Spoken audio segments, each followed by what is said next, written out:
Maman moko azana Facebook, soit disant za combattante, ami bengaka peuple d'abord. Ngai nazana mingi vraiment kolobate. Nalingi kaka loba. Comment on a le peuple d'abord. Quand je vois le peuple d'abord, c'est-à-dire que je vois les Congolais. Ce qui est le peuple d'abord, hein, elle s'appelle Rosélie. Hein. En tout cas, vous allez m'excuser. Il faut na loba kombo na ye. Cette dame s'est mise sur Facebook pour continuer entretenir ma solo ya tribu. Ya lokuta, ma mensonge. Pourquoi c'est la Makambu, on m'a accusé de tribalisme, accusé Ngaï à semer tribalisme parmi les Congolais, alors que nous allons combattre le tribalisme. D'où que ça provienne, c'est-à-dire que nous allons combattre le tribalisme, même aux gens qui provenir et pas à Balouba, parce que je suis Moulouba, les gens que parce que nous allons combattre le tribalisme, que nous allons combattre les gens qui ont non, toujours combattre le tribalisme sous toutes ses formes. Donc, azoko sala kaka masolo ke bazako yini bango baluba et que bango baza ba victime. Que j'ai remarqué ça depuis 2010 on a la copine à Facebook. Banda na bandi ko soutenir président Tshisekedi. Na mona ta place bazo finga bikolo mususu te bazo finga toujours baluba. Bino baluba boye, bino baluba mais à la fin je me suis dit ce n'est pas normal. On a mutu, on a koli mingi na poto, na koli pe na Congo. Je n'ai jamais vu une haine aussi accentuée vis-à-vis de Balouba. Alors il y a moi qui est très choqué.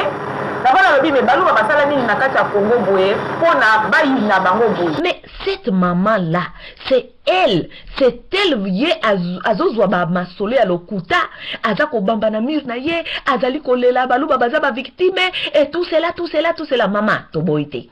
Ataku tout ce que se sentir aux allées victimes. Batouana ozomisa la victime na bangolelo. Maman, yote na zalo comme on a ba marche na batouana, bozo que de ko bundela Imperium ya Tshisekedi après 2011 eza yote na ba bokechu bozalaka na liboso na ba front bozako welela Imperium Kabila yibi Tshisekedi nani ba vote et tout ça.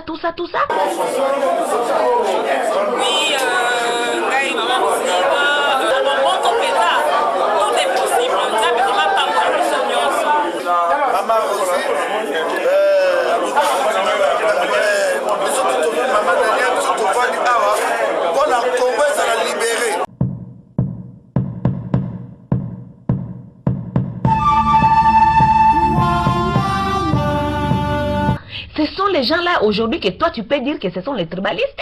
Ceux qui bazaki ba tribalistes, est-ce que bazaki bazala na bino na front na 2011 pour na soutenir Tshisekedi? Est-ce que cette dame-là, la Rosaline, le peuple d'abord peut dire que ces gens-là sont les tribalistes? Mais ça c'est la malhonnêteté totale et surtout une malhonnêteté qui vient d'une femme. Bandeko na biso mususu oyo baza na kati ya diaspora na combat diaspora oyo bayoki ba vidéo oyo eza kofundanga ko accuser nga de tribaliste bayoka bato wana te. Moi je peux même dire que ce sont ces gens-là qui mettent le désordre dans le combat. Bango nde bazo komema nani désordre après bakomi bimisana ba victime kolinga ko accuser sikoyo bato oyo bazo kobunda vrai combat. Ah mama oyo tika lokuta tika ko influencer bato na lokuta na yo za mama mukolo zali mama mukolo oza mama mabe na ngai soki okolanda vidéo na ngai tika bizaleli na wana ya mabe wana. Ça c'est une méchante femme. Hein? Tu dois te corriger ma soeur. Et je continue la tête haute. Il y a pour lutter pour un état de droit. Et je dis encore plus fort, la RDC est un et indivisible. Nous avons la RDC à Zate. Bisonyo soba congolais to lingani mutu o ya komema tribalisme. Mutu o a komema séparatisme. Toko telemela ye. Yo mama mobimba yo nde okomi lisusu kopelisaka bamoto bayini biso bazofinga baluba tango zali kotambola na bato wana na balabala na 2011 yo ebaki te ke bato wana bazali ko soutenir Tshisekedi tango na bande ko soutenir baide na bino oyebaki te ke baza ba tribaliste. Et non kongai nazo déplorer ezali haine contre les baluba. C'est ça que moi je dénonce. S'ils étaient tribalistes, ils n'allaient pas soutenir Tshisekedi. Donc arrête de dire des mensonges. Il faut dire des choses comme ils sont. Ces gens-là ne veulent plus de Tshisekedi parce que le langage de IDPS a changé. C'est tout. Je soutiens un homme, le président Tshisekedi, qui a sacrifié pratiquement toute sa vie pour toute une nation, et voir comment il est injustement attaqué, lui et origine tribale, origine ethnique naé, et ça n'a pas signé. Je trouve ça injuste. Il y a moi la télé mais la kango ma casse. Bah vous soutenez qui est da idéologie naé oyaya ki nango ki Kabila dégage. Si quoi bah ça qu'on soutenir était parce que le langage naé est changé. J'ai saisi la communauté internationale afin qu'elle organise sans délai des dialogues politiques. Yaka nano o expliquer biso ou bien yaka expliquer parce que yondo zanaka te IDPS. Yaka ko expliquer biso nano ndenge nini IDPS et zoluka dialogue.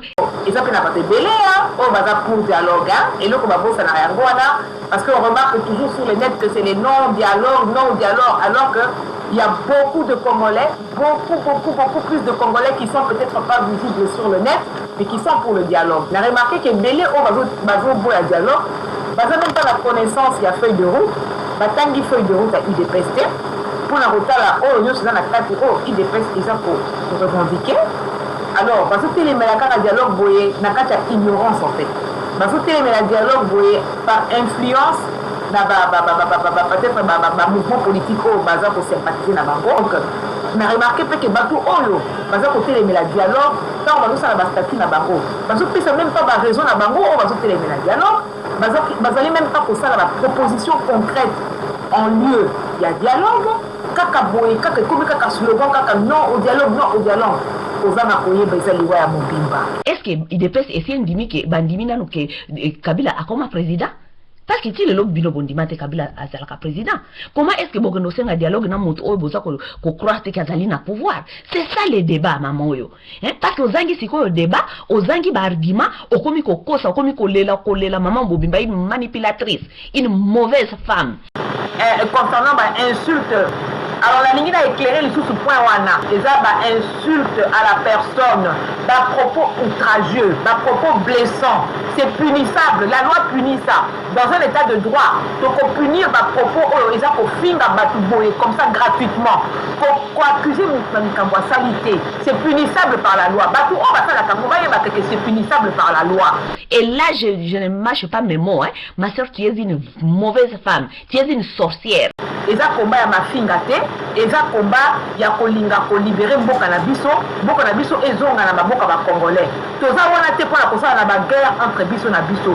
Toza wana te pona kosala la compétition, non, et ça buzoba. Toza wana pona avènement ya état de droit na kati ya mboka na biso. Na sengi kaka ke mayela batu et sala. Moi c'est tongaka mboka mama oyo. Yo za ko détruire. Pe to ko se terte, to ko yebiso ba vérité.